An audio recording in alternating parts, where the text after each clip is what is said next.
তাই তাদেরকে আমরা বলবো ভবিষ্যতে এগুলো যেন না হয়, এবং যারা এগুলো করেছে, যারা এই চক্রান্তের সাথে লিপ্ত ছিল, তাদের অবশ্যই আমরা বিচার চাই। আমাদের নেতা বাংলাদেশের সকল মানুষের, সেই 18 কোটি মানুষের প্রাণ প্রিয় নেতা, যে নেতা আমাদের মহান স্বাধীনতা যুদ্ধের ঘোষণা দিয়েছিলেন, রণাঙ্গনে যুদ্ধ করেছিলেন, যার যিনি শহীদ হওয়ার পরে তার ব্রিফকেসের মধ্যে পাওয়া গেছিল একটা জানামাজ, একটা তসবি এবং একটা মাথার কেপ।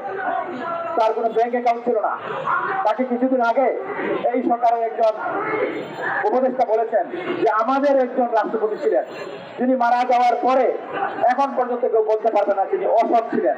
তিনি ছিলেন অত্যন্ত সৎ এবং দেশপ্রেমিক মানুষ। সেই নেতার ফটোকে তারা পায়ে দিয়েছে। আমরা চাই তাদের দৃষ্টান্তমূলক শাস্তি। আমাদের নেতা বাংলাদেশের 30 কোটি মানুষের প্রাণের স্পন্দন, বাংলাদেশের প্রাণ তারেক রহমান, যিনি গত 16 বছর অক্লান্ত পরিশ্রম করে তিলে তিলে বিএনপিকে তত সারা বাংলাদেশের মানুষকে একত্রিত করেছিলেন। এই স্বৈরাচারী শেখ হাসিনাকে আমরা তার নেতৃত্বে কিন্তু বিতাড়িত করেছি। আমাদের কিছু সন্তান, আমাদের কিছু ছোট ভাই তারা নেতৃত্ব দিয়েছিল, আমরা মানি, আমরা সবাইকে সম্মান করি, কিন্তু উইদাউট বিএনপি এই সংগ্রাম কিন্তু হয়নি। এই সংগ্রামের প্রধান যিনি ভূমিকা পালন করেছিলেন তিনি হলেন আমাদের নেতা বিএনপির ভারপ্রাপ্ত চেয়ারম্যান জনাব তারেক রহমান। তার নেতৃত্বেই কিন্তু 16 বছর এই আন্দোলন হয়েছিল। সেই নেতাকে তারা কটূক্তি করে, সেই নেতার বিরুদ্ধে তারা গালিগালাজ করে, এবং আমাদের এই স্টুডেন্টের কাছ থেকে আমরা এ ধরনের এই গালিগালাজের এই স্লোগান আমরা আশা করি না। কোনো শিক্ষিত ছেলেরা এগুলো করতে পারে না।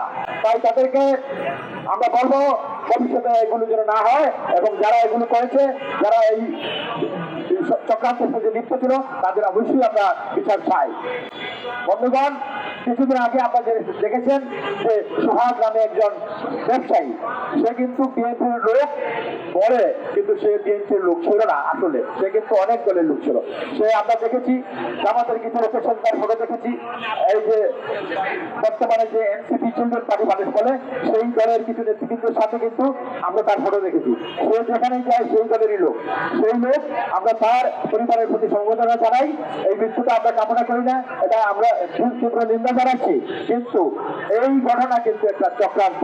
আপনারা দেখেছেন এই ঘটনা যখন ঘটে তখন কিন্তু কি হয়েছে, প্রফেশনাল ফটোগ্রাফার ফটো তুলেছিল। এগুলো প্রফেশনাল ফটোগ্রাফার, হাত কাঁপে না। দেখেছেন যে একটা লোক ফুটপাতে বসা ছিল, সে পাহারা দিচ্ছিল লোক যেন না আসে। এটা একটা চক্রান্ত। এই চক্রান্তের মাধ্যমে দেশে একটা অশৃঙ্খলা সৃষ্টি করার জন্য এটা করেছিল। কারণ এই চক্রান্তের সাথে যারা লিপ্ত, তারা চায় না বাংলাদেশে একটা নির্বাচন হোক। কিভাবে বাংলাদেশের নির্বাচনকে তারা বিলম্ব করবে, এই চক্রান্ত চলছে। কারণ আমাদের নেতা গত 8 মাস আগে আমাদের বলেছিলেন একটা অদৃশ্য শক্তি সুযোগ পেলেই কিন্তু আপনাদেরকে পিছন থেকে ছুরি মারবে।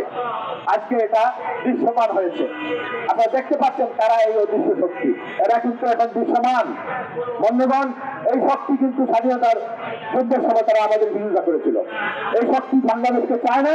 এই শক্তি কিন্তু এদেরকে কিন্তু আমরা দিল্লিতে পাঠাতে হবে। আসলে আমরা কোথায় পাঠিয়েছি? দিল্লিতে পাঠাই নাই। এই চক্রকে আমরা দিল্লিতে পাঠাবো ইনশাআল্লাহ। তারা যখন সুযোগ পায় তারা মাথা দেওয়া দিয়েছে। এরা কিন্তু বিএনপি ছায়াতলেই ছিল, আমরা তাদেরকে আশ্রয় দিয়েছিলাম। আর আমরা ওই ভুল করবো না ইনশাআল্লাহ। আমাদের নেতৃবৃন্দ এই ভুল করবেন না। আমরা তাদেরকে দৃশ্যমান দেখতে পাচ্ছি তারা আমাদের বিরোধিতা করছে।